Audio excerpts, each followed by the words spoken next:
साफ तौर पर यही कहा जाता है कि आप लोगों ने, यूथ कांग्रेस के लोगों ने शर्मसार कर दिया देश को, और बार बार ये बात कही जा रही है। तस्वीरें हमने शिमला में देखी, जहां दिल्ली पुलिस और शिमला पुलिस आमने सामने थी कि ये आरोप लगा दिल्ली पुलिस पर, शिमला पुलिस ने कहा कि अनऑथराइज तरीके से उन्होंने उन लड़कों को उठाया। पुलिस कस्टडी में भी है यूथ कांग्रेस के लोग। देखिए, शर्मसार करने की जहां तक बात है, एआई समिट में जिस तरीके से गलगोटिया यूनिवर्सिटी ने चाइनीज प्रोडक्ट को अपना घोषित कर प्रदर्शित करने की कोशिश की, शर्मसार भारतवर्ष उससे हुआ। शर्मसार तब हुआ जब वहां की मैनेजमेंट की लापरवाही की वजह से जो एग्जीबिटर्स थे उनके सामान चोरी हुए। अगर एआई समिट में हमारे युवा कांग्रेस के साथियों ने अपनी आवाज को मजबूती के साथ रखने का काम किया, तो मुझे गर्व है उन युवा कांग्रेस के साथियों पर, जिन्होंने इस देश की अस्मिता को बचाने के लिए इस देश को बेचने वाले लोगों के खिलाफ अपनी आवाज बुलंद की। चाहे वो इंटरनेशनल ट्रेड जो ट्रेड एग्रीमेंट्स हुए, उनके खिलाफ में अपनी बात रखने का हमने प्रयास किया। और मुझे तो खुशी है इस बात की, युवा कांग्रेस में कम से कम अपनी जो विपक्षी भूमिका है वो मजबूती के साथ रखी है। सर, दिल्ली के भाजपा कार्यालय के बाहर पोस्टर लगाए गए हैं, उमर खालिद और राहुल गांधी में कोई फर्क नहीं है, दोनों की तस्वीरें दिखाई गई और कहा ये दोनों ही एंटी नेशनल हैं। इस तरीके इस पे क्या कहेंगे? आरपी सिंह जो उनके नेता है, उन्होंने ये लगाया। मैं जानना चाहता हूं, जिस तरीके के ट्रेड डील्स माननीय मोदी जी कर रहे हैं, जिसमें 18% टैक्स इंडियन प्रोडक्ट पे लगेगा और उनके प्रोडक्ट्स जो वहां पर सब्सिडाइज रेट पे आते हैं उनके ऊपर हम कोई टैक्स नहीं लगा सकते, ये बेचने का काम कौन कर रहा है? ये हमारे सबके सामने है। आज हालात ये हैं कि जिस देश से हमें सस्ता तेल मिल सकता है, हम जो हमारा एक अलायंस पार्टनर हमेशा से रहा, रशिया जैसे कंट्री से आज हम सस्ता तेल नहीं ले सकता, हमें मजबूर किया जा रहा है कि वेनेजुएला से हम तेल खरीदें। तो ये देश के साथ कॉम्प्रोमाइज कहीं ना कहीं हुए हैं ये प्रधानमंत्री और इनकी जो पूरी टीम है।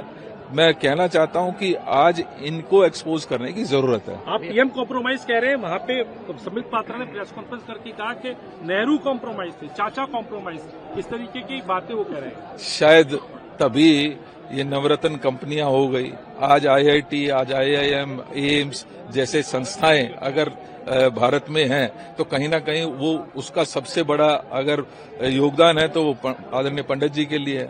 और आज उन्हीं संस्थाओं को बेचने का काम कौन कर रही है, ये लोगों के सामने है। सरकार है, ये प्रदर्शन से डरती है, किसानों का सम्मान बेचने से नहीं डरती, नौजवानों का भविष्य बेचने से नहीं डरती।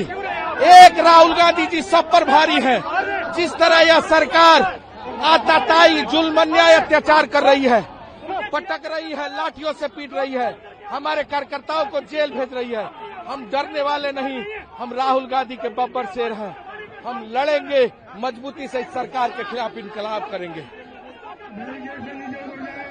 जेल जाने के लिए तैयार हैं, हम झुकने वाले लोग नहीं।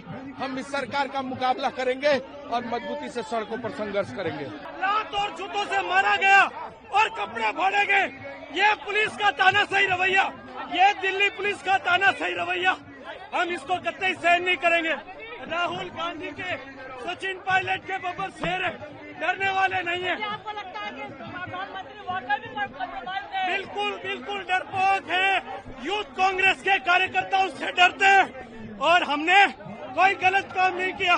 शांतिपूर्वक प्रोटेस्ट कर रहे थे, उसके बावजूद कपड़े फाड़े गए, लातों से मारने की कोशिश की, मुझे नीचे गिराया गया। ये कहीं भी सहन नहीं करेंगे। दिल्ली पुलिस का ये खतरनाक रूप, ये जो रूप है, इसकी हम कड़े शब्दों में भर्त्सना करते हैं। तो आज यहाँ असेंबल होकर के प्रोटेस्ट कर रहे हैं और जो उदय भानु चिब और तमाम साथियों को गिरफ्तार किया गया है, किस बात के लिए?